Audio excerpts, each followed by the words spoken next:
안녕하세요.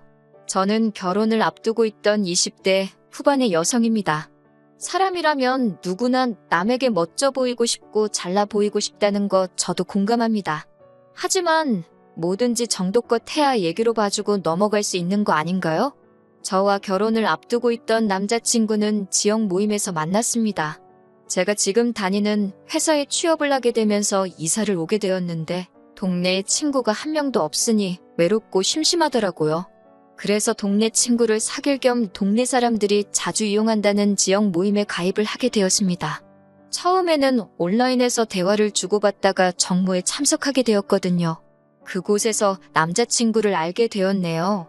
처음이라 분위기에 적응하지 못해 어색해하는 저를 이끌어서 사람들에게 소개도 시켜주고 말도 계속해서 걸어주고 하는 남자친구에게 저는 호감을 느꼈습니다.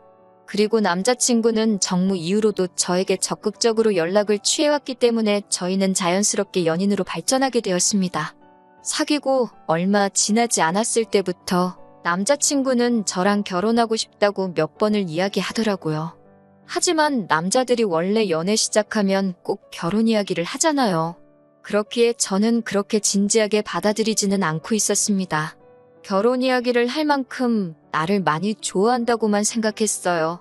그런데 사귄 지 반년 정도 됐을 무렵인가 남자친구가 정말로 청혼을 해오더라고요. 갑작스러워서 처음에는 결혼은 우리에게 좀 이른 것 같다고 제가 거절했습니다만 남자친구는 10번 찍어 안 넘어가는 나무 없다며 제가 받아줄 때까지 기다리겠다고 하더라고요. 결국 저는 그런 남자친구의 인내심과 적극성의 마음에 문을 열게 되었고 그렇게 저희는 본격적으로 결혼을 준비하게 되었습니다. 하지만 결혼 준비를 위하여 몇 번 남자친구의 부모님을 만나면서 저는 이 결혼을 하는 게 맞는 건지 의구심을 품게 되었습니다. 남자친구의 부모님은 전후 사정 설명 없이 저희에게 따로 살지 말고 당신들과 같이 살자고 하시더라고요. 당시 남자친구는 부모님과 50평대 아파트에 살고 있었습니다. 평수만 들으면 굉장히 좋고 비싼 집 같지만 지역이 서울도 아니었고 지하철을 타려면 30분은 버스를 타고 나가야 하는 그런 곳이었기 때문에 사실 장점이 없는 동네였습니다. 특히 저 같은 경우 직장이 서울 중심에 있었기 때문에 그 집에 들어가 살면 최소한 하루 3시간은 꼼짝없이 출퇴근에 써야 할 상황이었습니다. 사정이 그렇다 보니 저로서는 아무리 남자친구 부모님의 말씀일지라도 싫다는 의사표현을 확실히 해야만 했습니다. 게다가 남자친구의 부모님은 저희에게 그냥 들어와서 살라는 게 아니라 저희 각자가 모은 돈을 당신들에게 주고 들어와 살라는 거예요. 그 돈으로 어디 가서 50평대 아파트를 구할 수 있냐면서요. 말도 안 되는 남자친구 어머니의 논리에 짜증이 났지만 그래도 얼굴 붉히기는 싫어서 제가 한번 남자친구와 잘 이야기해보겠다고 했습니다. 그렇지만 어머님의 요구는 거기서 그치지 않았습니다. 저는 분명히 남자친구에게 그 집에 들어가서 살지 않겠다고 말했음에도 불구하고 남자친구가 어머님께 뭐라고 했는지 어머님은 저희가 같이 살게 될 거라고 생각하셨나 봅니다. 저에게 50평짜리 집에 사는데 차도 하나 있어야 되지 않겠냐며 특정 브랜드의 차를 혼수로 하나 해오는 게 어떻냐고 저에게 강요하시더라고요. 저는 이미 제 차를 따로 가지고 있다 말씀드렸는데 제가 타는 그 코딱지만한 차 말고 가족 넷이서 다 같이 탈 수 있는 큰 차로 한 대 뽑으라고 계속해서 고집하셨습니다. 어디 가서 그런 차 타고 있으면 사람들한테 손가락질 당하고 우습게 보인다고요. 제가 이미 타고 있는 차인데도 그 차를 타는 사람들은 참 없어 보인다고 하는 말이 어이가 없었습니다. 제가 차에 관심이 없는 편이라 저희 보고 사라고 하는 차를 인터넷에 검색을 해봤는데 가격만 7천만 원이 넘는 차더라고요. 심지어 그 차를 사오는 건 저지만 우리 가족이 다 타고 다닐 차라는 걸 강조하면서 예비 시부모님도 그 차를 끌고 다닐 것 같이 말씀을 하시더라고요. 어차피 회사는 대중교통 타고 다닐 거 아니냐고 평일에는 자기도 좀 끌겠다고 하시면서 그 속내를 숨기지 않으셨어요. 결국 참다 못한 제가 남자친구에게 당신이 나서서 확실히 상황 정리를 하지 않으면 내가 조목조목 따지고 들어야 하고 그렇게 되면 서로 불편해질 텐데 괜찮겠냐고 했습니다. 그제서야 남자친구도 미안하다며 자기가 중간 역할을 똑바로 하겠다고 하더라고요. 그 외에도 남자친구의 부모님은 남들에게 보여지는 걸 굉장히 중요하게 여기셨는데, 예를 들어 제주도에서 딱 한 번 해보신 승마 체험을 남들에게는 마치 일주일에 한두 번 취미로 타는 것처럼 말씀하신다거나, TV에서만 보셨던 여행지를 마치 다녀오신 것처럼 주변에 자랑하듯 소문을 내곤 하셨습니다. 저희에게 들어와 살라고 강요하시던 아파트도 사실은 은행 대출이 절반 가까이 되더라고요. 저한테 그렇게까지 말씀은 안 하셨지만 대출금이자 내는 게 부담스러워서 저희 돈이라도 받아서 조금이나마 대출을 상환해보려고 하셨던 건 아닌가 싶기도 하더라고요. 아무튼 이런 일련의 과정을 겪으면서 저는 남자친구의 부모님이 남자친구와는 달리 굉장히 물질적인 것과 겉모습을 중요시하는 분들이라는 걸 깨닫게 되었습니다. 솔직히 실망스럽기도 했고 걱정스럽기도 했지만 그래도 파혼까지 생각하지 않았던 이유는 적어도 남자친구는 그분들을 닮지 않았다 믿었기 때문이에요.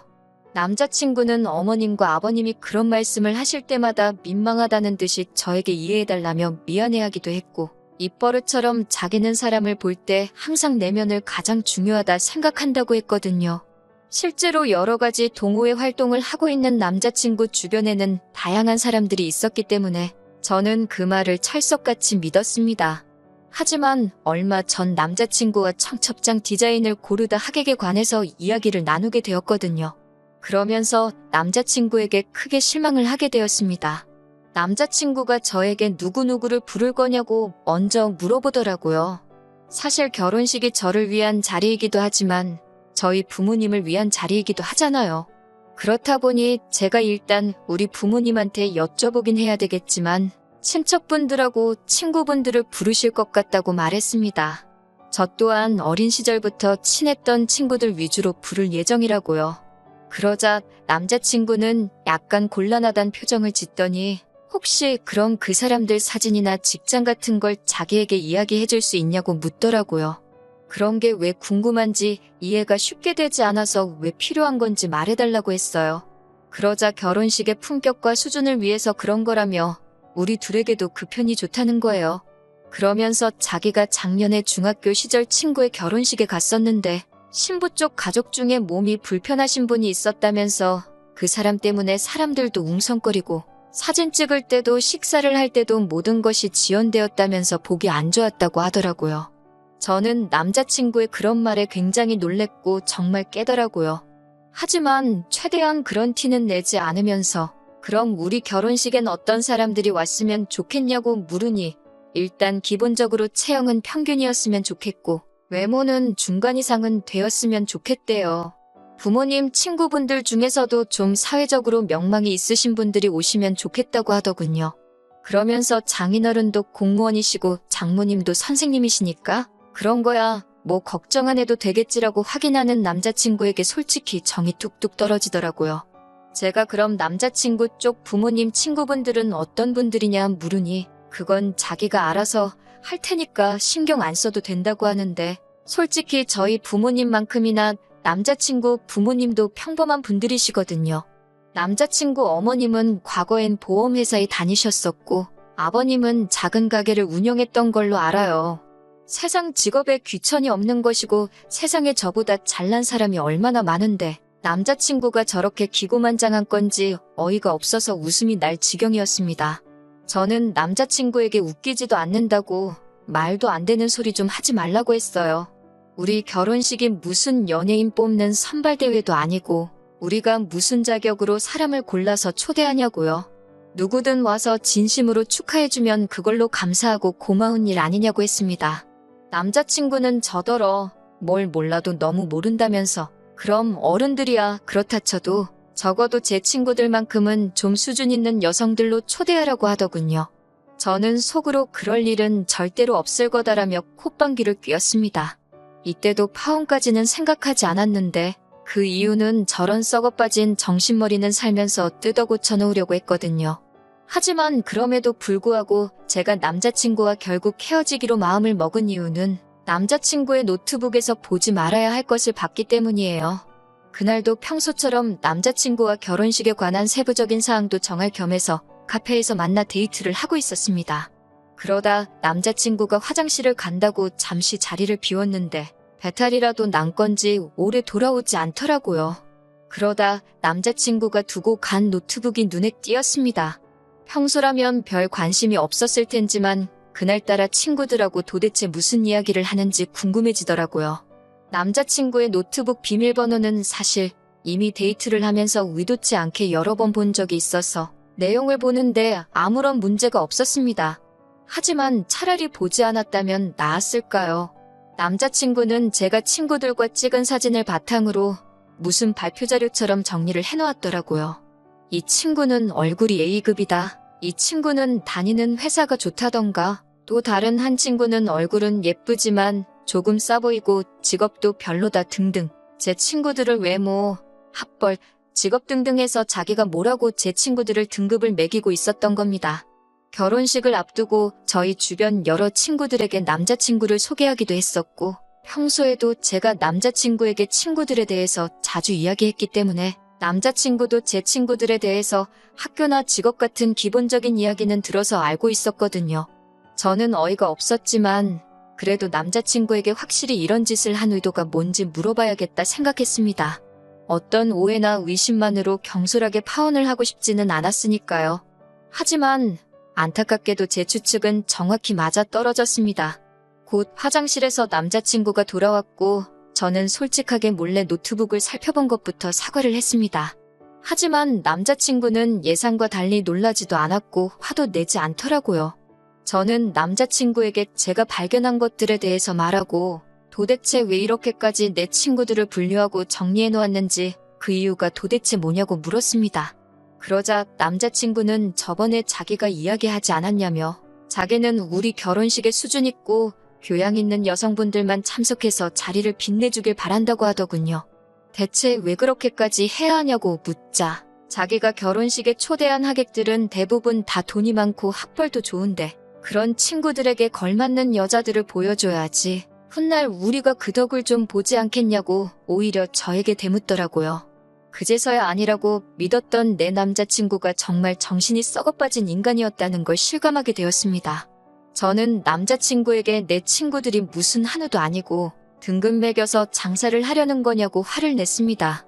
남자친구는 제가 화를 내고 있는데도 자기가 뭘 잘못했는지도 모르고 오히려 저한테 뭘 그렇게 기분 나빠하고 있냐며 위화해 하더라고요. 수준 맞는 사람들끼리 만나는 건 당연한 거 아니냐고 그러면서 저한테도 주변에 별 볼 일 없는 친구들은 이참에 하나둘씩 정리하라고 하더라고요. 그 말을 듣는데 실망감이 이루 말할 데가 없었습니다. 저는 남자친구한테 애써 설명할 필요 없다고 아니라고 믿었는데 정말 그 부모의 그 자식이라고 가진 것 뭣도 없으면서 허세만 가득한 거는 집안 유전인가 보다 쏘아붙이고 자리에서 일어났습니다.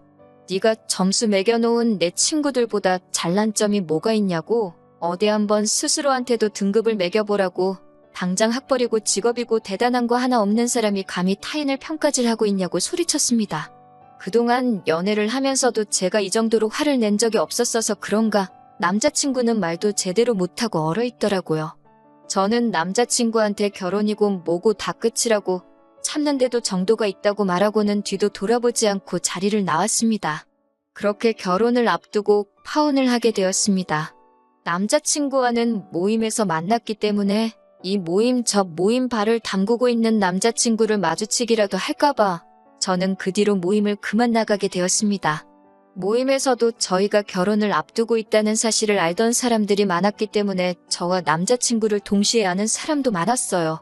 그리고 얼마 전에 그 중에 한 명에게서부터 남자친구의 소식을 듣게 되었습니다. 남자친구의 부모님은 대출금을 제때 상환하지 못했는지 집이 경매에 넘어갈 위기에 처해졌다고 하네요. 저희가 모은 돈을 가지고 그 집으로 들어와 살라고 했던 건 정말 제가 모은 돈 가지고 대출금을 상환하려던 계획이었다는 부분이라는 사실에 온몸에 소름이 다 돋더라고요. 게다가 모임에도 그 사실이 전부 소문이 퍼지게 되었고 그 와중에 남자친구가 사람의 배경을 보고 가려가면서 만난다는 것까지 까발려지게 되었다고 합니다. 그도 그럴 것이 사람들 만날 때마다 직업이 뭔지, 학교는 어디 나왔는지가 제일 궁금한 사람이니 그 본성을 들키는 건 시간 문제였던 거였겠죠. 그런 이야기가 도는 가운데 모임에 누가 봐도 잘난 사람이 들어오게 되면서 스스로 열등감을 느낀 건지 소문 때문에 그런 건지 어느 순간부터 모임을 도망치듯 더나 코빼기도 보이지 않는다네요. 걷는 놈 위에 뛰는 놈, 뛰는 놈 위에 나는 놈 있다고. 세상에 얼마나 멋지고 잘난 사람들이 많은데 그런 건 생각도 안 하고 기고만장해서 남 무시하는 남자친구가 이번 일을 통해서 제발 철 좀 들었으면 하는 바람입니다.